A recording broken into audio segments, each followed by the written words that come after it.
M9 TV Telugu news కి స్వాగతం. ముందుగా ముఖ్యాంశాలు.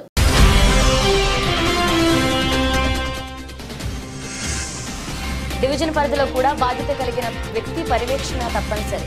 సాంకేతిక పరిపాలన అంశాలపై శిక్షణ అందించడం జరిగింది. Collector P Prashanth.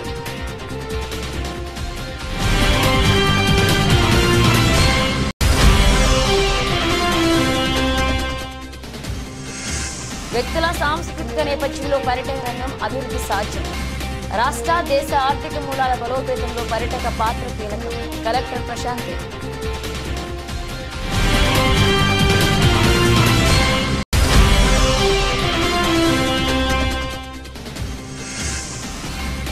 కూటమి ఆశయానికి మాజీ అధ్యక్షులు సహకరించారు. ఇకపై ఏ నిర్ణయమైనా ఛాంబర్ పాలక వర్గానికి. ఎమ్మెల్యే ఆదిరెడ్డి వాసు.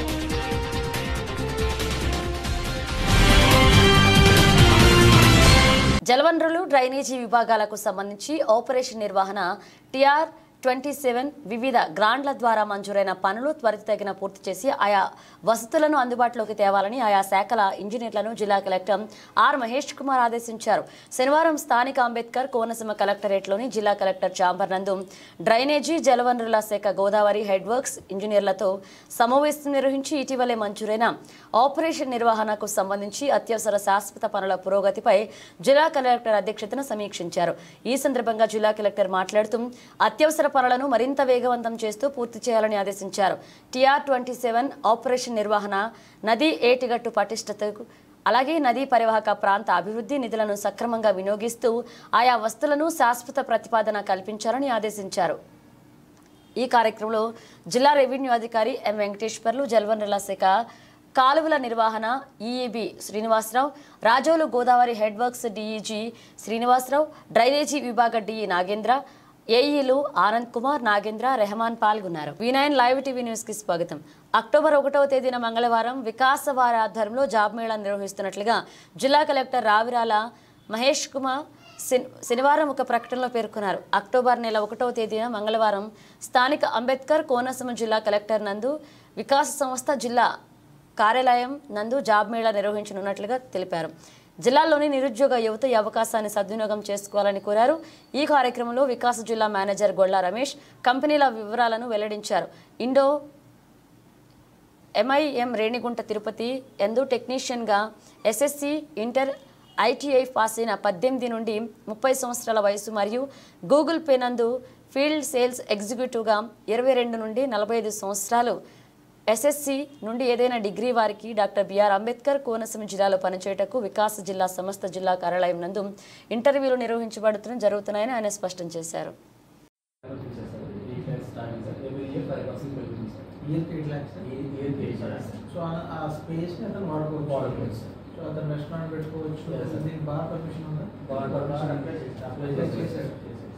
దీనికి వాష్రూమ్స్ అంటే ఎలా ఉన్నాయి రూమ్స్ అక్కడ చాలా చిన్న రూమ్స్ అంటే సార్ స్టేల్ గేమ్ పనికి వస్తారు వారెంట్ రెస్టారెంట్ కావచ్చు సార్ రూమ్స్కి చాలా చిన్న రూమ్స్ అసలు బిల్డింగ్ టెక్నికల్ ప్రాపర్టీ లైన్ ఉంది ఏ వాసు విలేజ్ ప్రీమియం వస్తున్నారు DDC కదా సార్ అది కాదు APDDC ఓకే అట్లాగే స్వదేశీ దర్శనం వచ్చేసరికి కంప్లీట్ చేస్తారు అట్లాగే మారేడుమిల్లి అనేది ఒక రిసార్ట్స్ ఇసుక కార్యకలాపాలపై పారదర్శకత మరియు దృశ్యమానత ఉండాలని, అదేవిధంగా పర్యవేక్షణ ద్వారా అక్రమ త్రవ్వకాలు నిరోధించడం, ఇసుక రవాణా అనుబంధ లావాదేవీల విషయంలో ఖచ్చితత్వం కలిగి ఉండాలని జిల్లా కలెక్టర్ పి ప్రశాంతి ఆదేశించారు. శనివారం స్థానిక కలెక్టర్ క్యాంపు కార్యాలయం నుంచి ఏపీ ఇసుక నిర్వహణ వ్యవస్థ టెక్నికల్ స్టాండర్డ్ ఆపరేటింగ్ ప్రొసీజర్ ప్రక్రియపై ఆన్లైన్ ద్వారా నిర్వహించిన శిక్షణ కార్యక్రమంలో కలెక్టర్లు, జాయింట్ కలెక్టర్లు దిశానిర్దేశం చేశారు. ఈ కార్యక్రమంలో జిల్లా joint collector S Chinarayudu, incharge RDOలు KL శివజ్యోతి, R కృష్ణానాయక్, జిల్లా మైన్స్ అధికారి ది ఫణిభూషణ్ రెడ్డి, మైన్స్ అధికారి విఘ్నేష్, NIC అధికారి సతీష్, రీచ్ పాయింట్ల ఇన్ఛార్జీలు, డేటా ఎంట్రీ ఆపరేటర్లు తదితరులు ప్రత్యక్షంగా వర్చువల్ ద్వారా హాజరయ్యారు.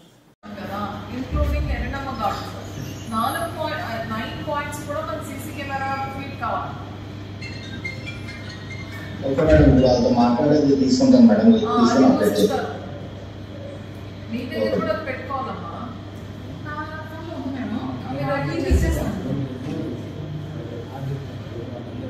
ట్రైనింగ్ ఇవ్వడం అనేది జరుగుతుంది. First I request RDO, both the RDOs, Rajmandri and Coco, sand subject అనేది మీ ఆఫీస్ ఆర్డర్లో పెట్టుకోవాలి.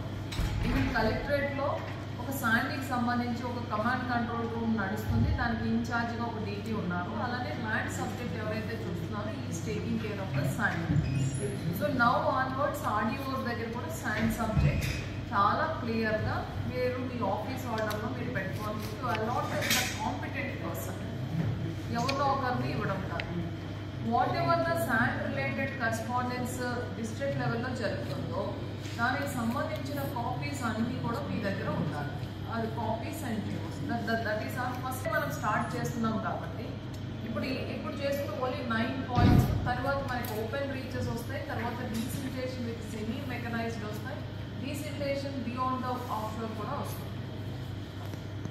ఈ డీటెయిల్స్ అన్నీ కూడా మైన్స్ డిపార్ట్మెంట్ డిఎంపీ గారి దగ్గర నుంచి తీసుకొని మీరు ముందుగానే పెట్టుకొని ప్రతి పాయింట్కి ఇప్పుడు ఎలా అయితే మీరు ఆర్డర్స్ వేశారో అలా ఆర్డర్స్ వేసుకోవాలి. That is our task. Second task is మనం వేసినాక మీరు చేసేది ఏంటంటే they are the dispatch incharges. Dispatch ఇన్ఛార్జ్గా వచ్చిన వెంటనే వాళ్ళు ఏం ప్రతి ఒక్కరూ క్రీడా స్ఫూర్తిని అలవర్చుకోవాలని రాష్ట్ర స్థాయి న్యాయవాదులు క్రీడా పోటీలు ప్రారంభించిన జిల్లా ప్రధాన న్యాయమూర్తి గంధం సునీత క్రీడలు మానసిక ఉల్లాసాన్ని కలిగిస్తాయని అందరూ క్రీడా స్ఫూర్తితో ముందుకు సాగాలని జిల్లా ప్రధాన న్యాయమూర్తి గంధం సునీత పేర్కొన్నారు. రాజమండ్రి బార్ అసోసియేషన్ ఆధ్వర్యంలో ఆంధ్రప్రదేశ్ రాష్ట్ర స్థాయి న్యాయవాదులు shuttle, badminton, chess, carroms tournament శనివారం ఘనంగా ప్రారంభమయ్యాయి. ఈ కార్యక్రమానికి ముఖ్య అతిథిగా విచ్చేశారు జిల్లా ప్రధాన న్యాయమూర్తి గంధం సునీత. షటిల్, బ్యాడ్మింటన్ ఆడి పోటీలు ప్రారంభించారు. ఈ కార్యక్రమంలో bar association general secretary Pelluri Ramesh, కోశాధికారి Karra Hanumantha Rao, vice president Swarnapapa, senior న్యాయవాది DVV Trinatha Rao, joint secretary Tarnalal Kota Venkateswara Rao, lady member Padmini, executive member Arun Kumar, న్యాయవాదులు KV Prasad, Seshu, happy Vinod, Gottumukkala Ananta Rao, KV Satyanarayana తదితరులు పాల్గొన్నారు. Okay sir. నా పేరు తబల వీరేంద్రనాథ్ అండి. నేను రాజమండ్రి బార్ అసోసియేషన్ అధ్యక్షుడిని. ఈరోజు మా రాజమండ్రి బార్ అసోసియేషన్ నుంచి మా స్పోర్ట్స్ సెక్రటరీ కాశీ శ్రీనివాస్ గారు ఆధ్వర్యాన స్టేట్ షటిల్ టోర్నమెంటు, అలాగే state chess tournament, state carroms tournament bar చరిత్రలోనే మొట్టమొదటిసారిగా ఇవాళ ప్రారంభిస్తున్నాం. ఆంధ్రప్రదేశ్ అన్ని బార్ అసోసియేషన్ నుంచి చాలామంది ఈ 3 గేమ్స్లో కూడా పార్టిసిపేట్ చేయడానికి ఇవాళ హాజరవుతున్నారు ఇక్కడికి. ఇవాళ రేపు కూడా ఇక్కడ ఈ కాస్మోపాలిటన్ క్లబ్ మాకు ఆతిథ్యం ఇచ్చారు. ఈ ఆతిథ్యం ఇచ్చిన ఈ క్లబ్ అధ్యక్షుడు డివి త్రినాథ్ గారికి, అలాగే సెక్రటరీ గారికి, ఇతర సభ్యులకి మా ధన్యవాదాలు తెలియపరుస్తూ ఈ టోర్నమెంట్లో అందరూ కూడా చాలా స్పోర్టివ్గా ఆడి విజేతలు ఒకరే అవుతారు, అందరూ విజేతలు అవ్వలేరు. కాబట్టి విజేతలు అవలేని వాళ్ళు కూడా విజేతలు అయినట్టు ఆనందపడి ఈ టోర్నమెంట్లో మనం ఎల్లకాలం ప్రొఫెషన్లో నిమగ్నం అయిపోయి మనం హెల్త్ రీత్యా మనం నెగ్లెక్ట్ చేయడం జరుగుతుంది. కనీసం అప్పుడప్పుడు ఇలాగా జిల్లా వైడ్గా, స్టేట్ వైడ్గా టోర్నమెంట్స్ పెడితే అందరూ కూడా ఆహ్లాదకరంగా వచ్చి ఈ వీకెండ్ 2 రోజులు కూడా వాళ్ళ ఆరోగ్య రీత్యా కూడా చాలా ఉపయోగకరంగా ఉంటుంది. ఈరోజు ఈ టోర్నమెంట్స్ని మా గౌరవ ప్రధాన జిల్లా న్యాయమూర్తి అయిన శ్రీమతి గంధం సునీత గారు ఇనార్గ్రేట్ చేసి వెళ్ళారు ఇప్పుడే. కాబట్టి టోర్నమెంట్ స్టార్ట్ అవుతుంది ఇప్పుడు. దీనికి మేము ప్రొఫెషనల్ ఎంపైర్స్ని కూడా మా స్పోర్ట్స్ సెక్రటరీ గారు అరేంజ్ చేయడం జరిగింది. అంతా నిష్పక్షపాతంగా ఒక ఆర్గనైజింగ్ కమిటీని ఏర్పరిచి వారి ద్వారా ఈ టోర్నమెంట్స్ని సిస్టమేటిక్గా ఆర్గనైజ్ చేస్తున్నాం. కాబట్టి మా అడ్వకేట్స్ అందరూ కూడా దీన్ని సహకరిస్తారని, చాలా స్పోర్టివ్గా ఈ 2 రోజులు ఈ కార్యక్రమాన్ని దిగ్విజయం చేస్తారని ఆశిస్తూ ధన్యవాదాలు. పర్యాటక రంగాన్ని అభివృద్ధి పథంలో నడపడం ద్వారా ఇక్కడి ప్రజల జీవన ప్రమాణాలు మెరుగుపరచడం సాధ్యపడగలదని జిల్లా కలెక్టర్ పి ప్రశాంతి పేర్కొన్నారు. శుక్రవారం రాత్రి స్థానిక నన్నయ్య యూనివర్సిటీ ఆవరణలో ఎన్టీఆర్ కన్వెన్షన్ సెంటర్లో ఏర్పాటు చేసిన ప్రపంచ పర్యాటక దినోత్సవ వేడుకల్లో ముఖ్య అతిథిగా కలెక్టర్ పాల్గొన్నారు. ఈ సందర్భంగా కలెక్టర్ ప్రశాంతి మాట్లాడుతూ వ్యక్తుల సాంస్కృతిక, సామాజిక పరంగా ఆయా ప్రాంతాలు పర్యాటక పరంగా ఎంతో ప్రాచుర్యం పొందుతాయన్నారు. అహ్మదాబాద్ సబర్మతి ఆశ్రమం దసరా వేడుకలు, బుల్ఫైట్ పరంగా కర్ణాటక, గోదావరి పుష్కరాల నేపథ్యంలో రాజమహేంద్రవరం పడవ పందాలు ఎలిఫెంట్ ఫెస్టివల్ నేపథ్యంలో కేరళ స్వచ్ఛ నగరంగా ఇండోర్ నగరం ప్రకృతి వ్యవసాయ పరంగా సిక్కిం రాష్ట్రం ఒక ప్రత్యేక గుర్తింపును కలిగి ఉన్నాయన్నారు. విజేతల వివరాలు వ్యాసరచన భాగంలో కేసురావ్య మొదటి బహుమతికి కీర్తిక, రెండో బహుమతి పి సింధు, మూడవ బహుమతి గెలుపొందారు. ఫోటోగ్రఫీ భాగంలో మొదటి బహుమతి ఈ సురేష్, ద్వితీయ బహుమతి సిహెచ్ ఎస్తేర్ రాణి మూడవ బహుమతి గెలుపొందగా వీడియోగ్రఫీ విభాగంలో బీసీ వెంకటచరణ్ మొదటి బహుమతి, బి సౌమ్య దీపిక రెండవ బహుమతి, కె శివశంకర్ మూడవ బహుమతి గెలుపొందారని పర్యాటక శాఖ ప్రాంతీయ సంచాలకులు వి స్వామినాయుడు తెలిపారు.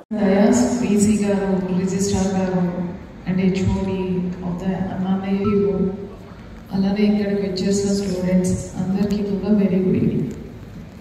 సో ఈరోజు మనం వరల్డ్ టూరిజం డేని నన్నయ్య యూనివర్సిటీ ప్రాంగణంలో సెలబ్రేట్ చేసుకుంటున్నాం. ఈ వరల్డ్ టూరిజం డే అనేది యునైటెడ్ నేషన్స్ కాయిన్ చేయడం జరిగింది. 1980 నుంచి మనం సెలబ్రేట్ చేసుకుంటూనే ఉన్నాం. ఈ ఇయర్ వాళ్ళ ఒక స్లోగన్ కూడా ఇచ్చారు, టూరిజం అండ్ పీస్. టూరిజం అనగానే చాలా వరకు అందరూ పర్యాటక ప్రాంతాల సందర్శన అనుకుంటారు, కానీ దాంట్లో విజ్ఞానం కూడా ఉంది, ఫ్యాషన్స్, ఎకానమీ. సో మనం టూరిజం వల్ల చాలా నేర్చుకుంటాం. మీరు ఇప్పుడు చాలా ఇంతకుముందు మాట్లాడిన వ్యక్తులందరూ గోదావరి గురించి చెప్పారు, రాజమండ్రి ప్రాశస్త్యం గురించి చెప్పారు. సో మనం కొన్ని ప్రాంతాలు ఆ ప్రాంతం యొక్క విశిష్టత వల్ల మనం విజిట్ చేస్తాం, maybe because of historical importance. కొన్ని ప్రాంతాలు మీరు visit because of the persons who come from that place. ఇప్పుడు మీరు గుజరాత్ వెళ్ళిన వాళ్ళు ప్రతి ఒక్కరు కూడా సబర్మతి వెళ్తారు. అది ఒక మంచి పర్యాటక ప్రాంతంగా మారింది. దానికి కారణం గాంధీజీని స్మరించుకుంటూ మనం అక్కడికి వెళ్ళడం జరుగుతుంది. అలానే కొన్ని ప్రాంతాల్లో కల్చర్ వల్ల చాలా ప్రాబల్యం తెచ్చుకున్నాం. ఫర్ ఎగ్జాంపుల్ మైసూరు వెళ్ళే వాళ్ళందరూ కూడా దసరా లొకేషన్లో వెళ్ళాలని అనుకుంటారు. అలానే మనకి కేరళలో ఎలిఫెంట్ ఫెస్టివల్ జరుగుతుంది. అలానే కేరళలో మనకి బోట్ రేసెస్ కూడా జరుగుతాయి. అలానే మనకి సంక్రాంతి టైంలో bull fight Karnataka and Tamil Nadu బార్డర్స్లో జరుగుతాము. So they are all like cultural practices. అది చూడడానికి దేశ విదేశాల నుంచి కూడా వస్తుంది. అలానే మన గోదావరి పుష్కరాలు, అదర్వైజ్ జగన్నాథ్ యాత్ర, ఇది చూసుకుంటే they are tradition, religious practices చూడడానికి కూడా వస్తారు. వీటన్నిటితో పాటుగా బెస్ట్ ప్రాక్టీసెస్ చూడడానికి కూడా వస్తారు. కొన్ని సంవత్సరాల క్రితం వరకు Indore is just like a town like Rajahmundry, కానీ ఇప్పుడు ఇండోర్ అంటూ తెలియని వాళ్ళు అంటూ ఎవరూ లేరు. వర్తకుల శ్రేయస్సు కోసం ప్రతిష్టాత్మక రాజమండ్రి ఛాంబర్ ఆఫ్ కామర్స్ పాలకవర్గం ఏకాగ్రీవం అయ్యేందుకు కూటమి తరపున తమ వంతు కృషి చేశామని, దీనికి మాజీ అధ్యక్షులు కూడా పెద్ద మనసుతో సహకరించారని రాజమండ్రి సిటీ ఎమ్మెల్యే ఆదిరెడ్డి శ్రీనివాస్ చెప్పారు. ఏకాగ్రీవంగా ఎన్నికైన ఛాంబర్ పాలకవర్గ కూటమి నాయకులతో కలిసి తెలక్ రోడ్లోని తన కార్యాలయంలో శనివారం ఎమ్మెల్యే మీడియాతో మాట్లాడారు. వర్తకుల ఎన్నికల్లో రాజకీయ జోక్యం అవసరం లేదని, అయితే రాజమండ్రిలో గత 5 ఏళ్ల కాలంలో దౌర్భాగ్యకర రాజకీయాలు నడిచాయని విమర్శించారు. వర్తకుల శ్రేయస్సు కోసం ఎన్డీఏ కూటమి ఆలోచన చేస్తే ఛాంబర్ మాజీ అధ్యక్షులు పెద్ద మనసుతో ముందుకు వచ్చి పోటీ లేకుండా ఛాంబర్కు అనవసర ఎన్నికలు ఖర్చు లేకుండా చూసేందుకు ఏకాగ్రీవమయ్యేలాగా సహకరించారని తెలిపారు. మీడియా సమావేశంలో వంటెద్దు సూరిబాబు, ఈయపు మురళీధర్, ఆకుల శ్రీనివాస్, తోట లక్ష్మీనారాయణ, అల్లంకి నాగేశ్వరరావు, బేరులాల్, జెన్క్ దొండపాటి, నరసింహ తదితరులు పాల్గొన్నారు.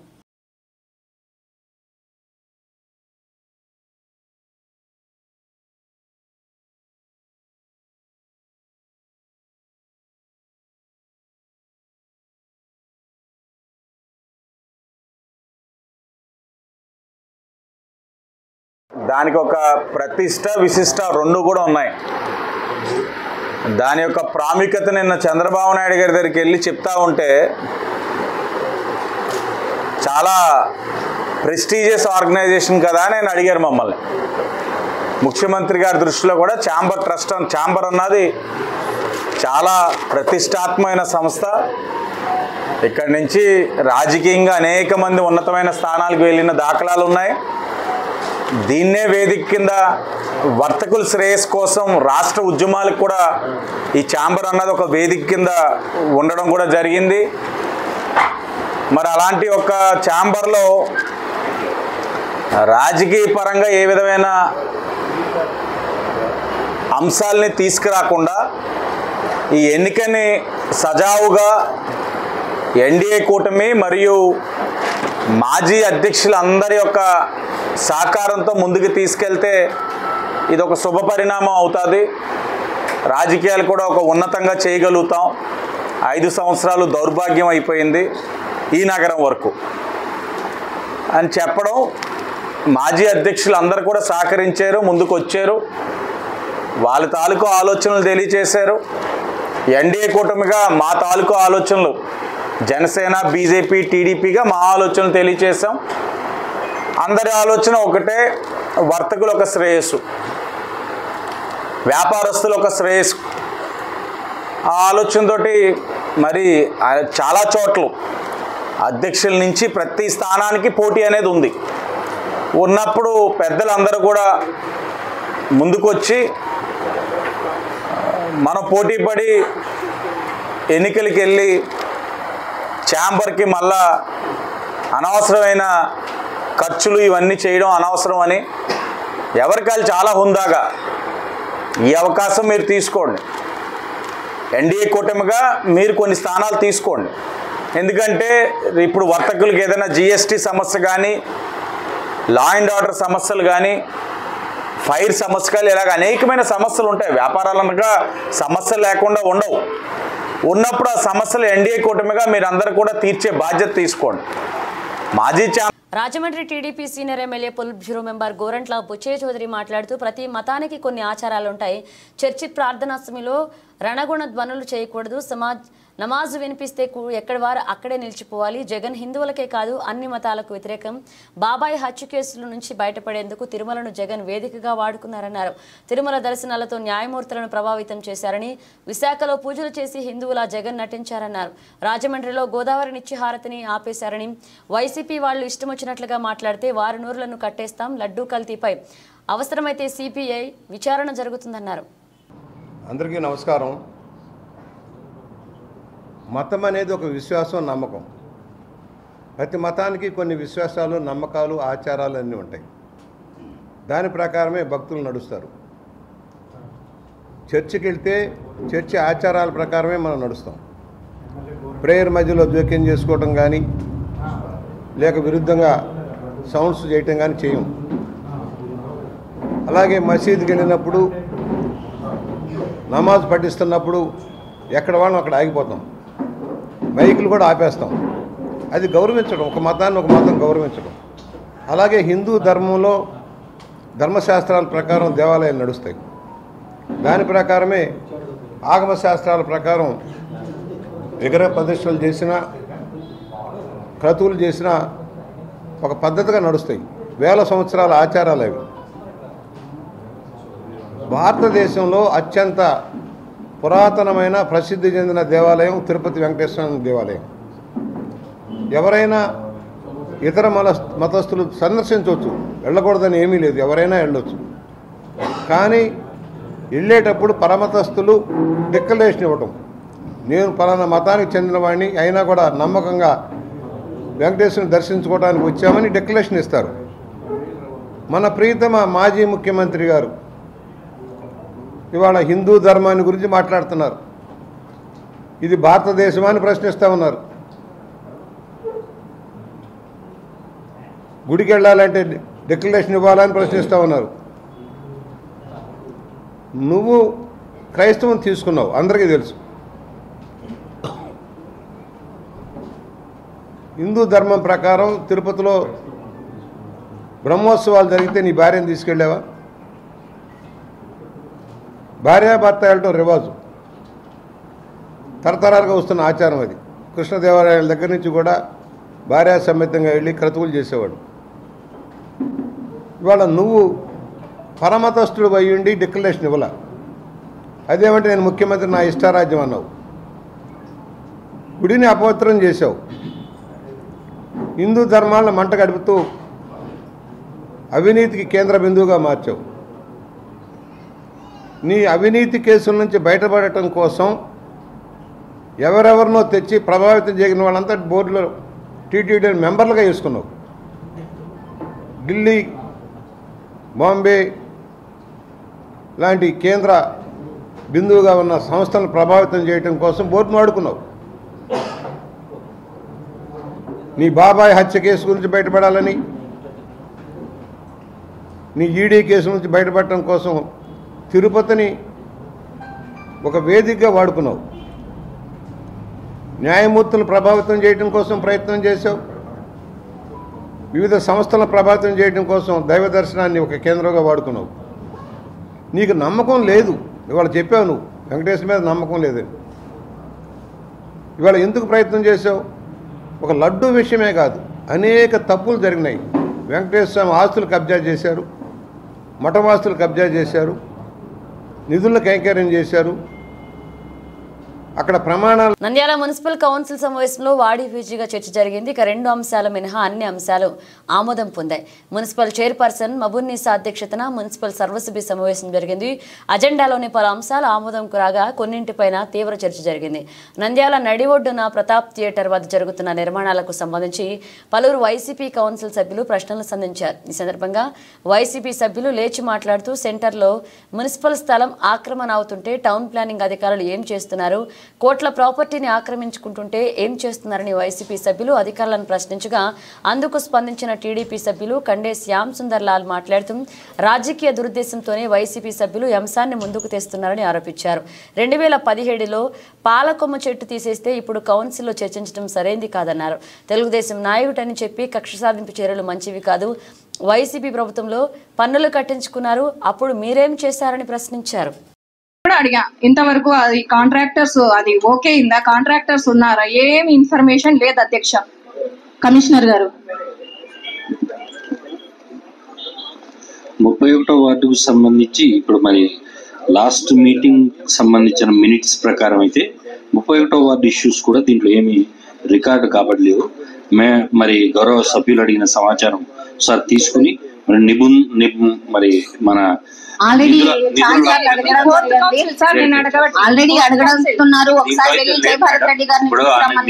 విషయాన్ని మళ్ళీ నేను ధృవీకరించుకొని మళ్ళీ పాత రికార్డ్స్ లో ఏమైనా మీరు అడిగినవి రికార్డ్ కాబట్టి అంటే మరి మీరేమేమి అడిగారు అనేది ఒకసారి వెరిఫై చేసుకుని తప్పనిసరిగా నెక్స్ట్ మీటింగ్ కు వాటిని మా రిమార్క్స్ తోటి సబ్మిట్ చేయడం అనేది జరుగుతుంది మేడం. ఒకసారి విజిట్ చేయండి సార్. అది ఎంత వరకు కంప్లీట్ అయింది, ఇంకా ఎంత వరకు ఉంది, దేని గురించి మేడం? అంటే కమ్యూనిటీ హాల్ సార్. అది కమ్యూనిటీ హాల్ మీరు చెప్పేది ఇది కదా మన వార్డ్ సెక్రటేరియట్ కదా? అవును సార్, వార్డ్ సెక్రటేరియట్ కదా అది. దానికి ఆల్రెడీ ఒక 20 లక్షలు మంజూరు చేశారు. నెక్స్ట్ ఒక 20 లక్షలు కూడా శాంక్షన్ చేసి 20 లక్షల వరకు ఆగిపోయింది సార్. నెక్స్ట్ ది కూడా టెండర్స్ ఏదో ఫైనలైజ్ చేసినట్టుగా నాకున్న అవగాహన మేడం. నేను ఒకసారి మళ్ళీ వెరిఫై చేసి ఆ కాంట్రాక్టర్ గారిని నోటీసెస్ ఇచ్చి వర్క్ స్టార్ట్ చేసి త్వరగా అయ్యేలాగా చూడండి సార్. అలాగే మేడం వాటర్ ప్రాబ్లం అయితే ఒక ఏరియాలో వచ్చేసి వాటర్ అది ఏ చిన్న కారణంతో ఆగిపోయినా ఆ ఏరియాలో వచ్చేసి 3 రోజుల వరకు నీళ్ళు అయితే సప్లై లేదు madam. Day by day Rao D garu ఇప్పుడే వచ్చారని మనసు వెరిఫై చేస్తారు. రావు గారు మీరు చెప్పండి. శ్రీనివాస్ రెడ్డి గారు రిలీవ్ అయ్యారు కదా, మీరు చెప్పండి. రెడ్డి సారు వ్యాన్ వస్తుంది అన్నారు, నాకు 3-4 days లో వస్తుంది, దానికి వేసుకుని పోతాను అంటున్నారు. ఒకటి నేను ముఖ్యంగా ఏం చెప్తున్నానంటే అధ్యక్ష, ఈ కుక్కల్ని తీసుకొని పోయి ఆ సొసైటీ వాళ్ళకైనా ఇవ్వండి, లేకుంటే మున్సిపాలిటీలు ఎక్కడైనా స్థలం పెట్టైనా పెట్టండి, లేకుంటే అన్నపూర్ణ స్టూడియోకైనా పంపించండి, లేకుంటే ఢిల్లీకైనా పంపిస్తే ఈ కుక్కల్ని మాకుడుగా బాగా తగ్గుతుంది. ఎందుకంటే ప్రజల ప్రాణాలు గొప్పవి సార్. ఎంతో మంది కుక్క ఊరికి కొంచెం కలిస్తేనే సత్తున్నారు కొన్ని రోజులకే. దానికి మీరు సీరియస్ గా తీసుకోవాలి. ఎందుకంటే అన్ని జన్మల కంటే మానవ జన్మ గొప్పది అన్నారు, ఇప్పుడు కుక్కల జన్మ గొప్పది అంటున్నారు అందరు కలిసి. అందుకోసమే ప్రతి ఒక్కరికి నేను రిక్వెస్ట్ చేస్తున్నాను సార్, కమిషనర్ గారు, అధ్యక్ష, ఖచ్చితం కుక్కల మీద అయితే మీరు సీరియస్ యాక్షన్ తీసుకోండి. ఎందుకంటే ప్రతి చిన్న పిల్లలు కానీ పెద్దలు కానీ బయటికి పోవాలంటే భయం అవుతుంది. ఎందుకంటే ఒక్కొక్క సందుకు వచ్చేసి 10 నుంచి 20 కుక్కలు జతపడుతున్నాయి. ఏదైనా ఒక కుక్క దాడి చేసి అన్ని కుక్కలు ఆ మనిషి మీద దాడి చేసి ప్రాణాభయంగా మారుతున్నారు. మనం ప్రతిరోజు చూస్తున్నాం. మన న్యాయశాఖ మంత్రి కూడా మన న్యాయ సుందరులు అందరూ ఆ గవర్నమెంట్ హాస్పిటల్లో 4-5 మంది కలిసినప్పుడు కూడా చూసి వచ్చినారు. దాని మీద కూడా యాక్షన్ తీసుకోలేదు. ఖచ్చితంగా మంత్రివర్యులు కానీ మన గౌరవ మంత్రివర్యులు మన కమిషనర్ గారు ప్రతి ఒక్కరు గౌరవ మన కౌన్సిల్ సభ్యులు దీని మీద దృష్టి పెట్టి మనకు ప్రజల ప్రాణాలు ముఖ్యం. మన వార్డులలో ఎందుకంటే ప్రజల దృష్టి మీదనే మనము అవగాహన ఉండాలి కాబట్టి ఈ కుక్కలను ఏం చేస్తారా, సొసైటీ వాళ్ళకి అప్పగిస్తారా, లేదు మున్సిపాలిటీలో పెట్టుకుంటారా, లేకపోతే ఢిల్లీకి పంపిస్తారా, లేకపోతే అన్నపూర్ణ స్టూడియోలో పంపిస్తారని నేను చెప్తున్నాను సార్. ఈ కుక్కల బిడ్డల నుంచి ప్రజలను రక్షించండి, ఎందుకంటే ఆ సొసైటీకి సంబంధించిన వాళ్ళకి అప్పగించండి. ఎందుకంటే ఇంత ముందు ఇచ్చినారు మనం పందులు సాకడానికి స్థలము, వీళ్ళకు కూడా ఎవరైనా సాకితే ఆ స్థలం కేటాయిస్తే ఎక్కడైనా పంపిస్తాం. ప్రతి ఒక్కరికి ఈ అవకాశం ఇచ్చిన అందరికీ నమస్కారం. ఇంత వర్షాకాలం జనాలు వచ్చి దోమలతో ఇబ్బంది పడుతున్నారు. నంద్యాల పట్టణంలో విద్యుత్ స్మార్ట్ మీటర్లు వచ్చేసాయి. సెల్ఫరా అవుతుంది, లేదంటే స్మార్ట్ విద్యుత్ మీటర్ ఫోన్ రీఛార్జ్ ఎలా చేస్తామో వీటికి అలాగే చేసుకుంటేనే విద్యుత్ సరఫరా రాదు. ఇక ప్రభుత్వం కొత్తగా ప్రవేశపెట్టిన స్మార్ట్ విద్యుత్ మీటర్లు ముందుగా ప్రభుత్వ శాఖల్లో ఏర్పాటు చేస్తున్నారు. ఇక అందులో భాగంగా మండలంలోని పలు గ్రామాల్లోని పలు పాఠశాలలు, ప్రభుత్వ కార్యాలయాల్లో ఏర్పాటు చేస్తున్నారు. మరొక 6 నెలల్లో ఇళ్లకు ఏర్పాటు చేయనున్నట్లుగా విద్యుత్ అధికారులు తెలిపారు. బుచ్చమ్మ ఆత్మహత్య, ఇది రేవంత్ రెడ్డి చేసిన హత్య. బుచ్చమ్మ పాపం 3 బిడ్డలకు ఇల్లు కట్టించి పెళ్లిళ్లు చేసింది.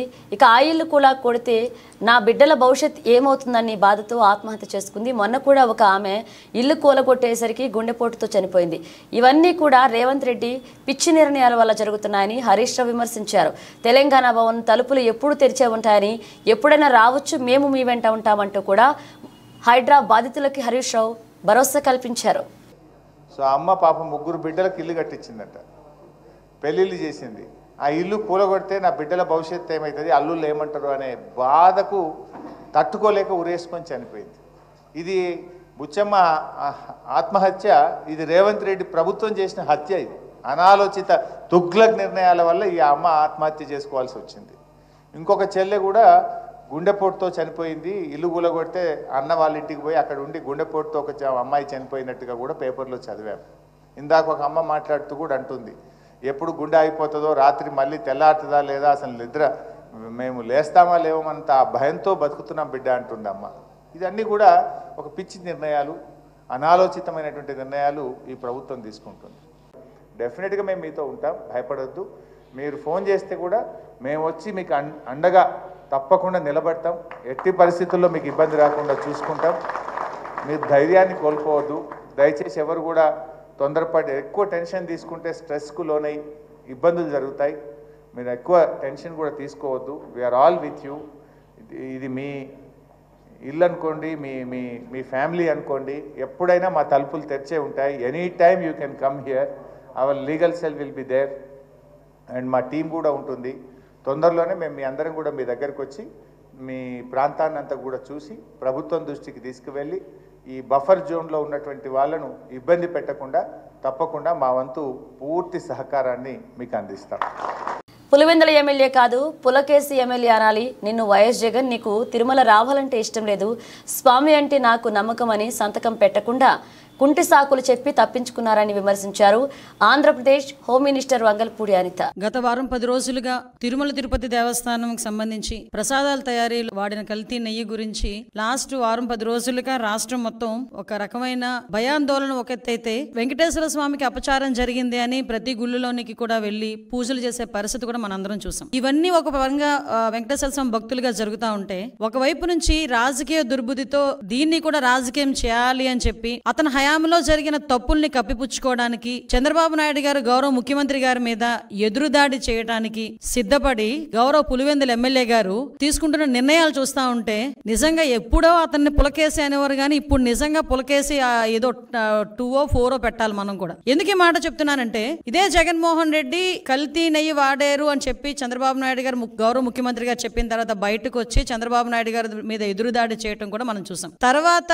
వీళ్ళ తాలూకా వెనకత బ్యాచ్ ఉంటది కదా, ఒక భజన బృందం ఉంటుంది కదా, భజన బృందం బయటకు వచ్చి లేదు జగన్మోహన్ రెడ్డి గారు మెట్లు ఎక్కి వస్తారు తిరుమల తిరుపతి దర్శనానికి అని మాట్లాడారు. అది కట్ చేస్తే కాదు, నా కాలినడకని కాదు, దర్శనానికి వస్తారు అన్నారు. ఇదంతా జరుగుతుంది. ఓకే, దర్శనానికి వస్తే రప్పించుదాము, కూర్చోబెట్టి అన్ని గౌరవ మర్యాదలు ఇచ్చి డిక్లరేషన్ మీద సంతకం పెట్టించుకొని అతన్ని తీసుకెళ్లి దర్శనానికి పంపిద్దామని చెప్పి ఆలయ అధికారుల దగ్గర నుంచి భద్రత దృష్ట్యా పోలీస్ డిపార్ట్మెంట్ వాళ్ళు అందరూ కూడా అతను రాటుకని ఆహ్వానించారు. ఆల్ ఆఫ్ సడన్ అతనికి ఇష్టం లేకనో లేకపోతే ఇంట్లోంచి బయటికి తల్లి చెల్లికి పట్టిన గతి పడతాదని భయం వేసో తెలియదు గానీ ఆటోమేటిక్ గా లాస్ట్ మినిట్ లో అయితే నేను వెళ్ళట్లేదు అని చెప్తూ కుంటి సాకులు చెప్పే పరిస్థితి వచ్చింది. బులెటిన్ ముగించే ముందు హెడ్లైన్స్ మరోసారి.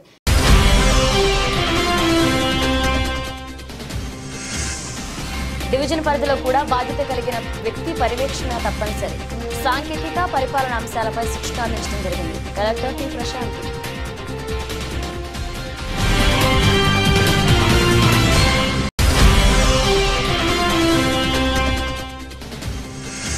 వ్యక్తుల సాంస్కృతిక నేపథ్యంలో పర్యాటక రంగం అభివృద్ధి సాధ్యం.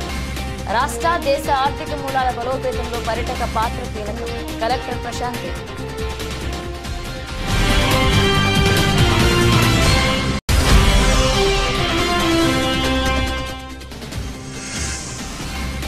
కూటమి ఆశయానికి మాజీ అధ్యక్షులు సహకరించారు. ఇకపై ఏ నిర్ణయమైనా ఛాంబర్ పాలక వర్గానికి. ఎమ్మెల్యే ఆదిరెడ్డి వాసు.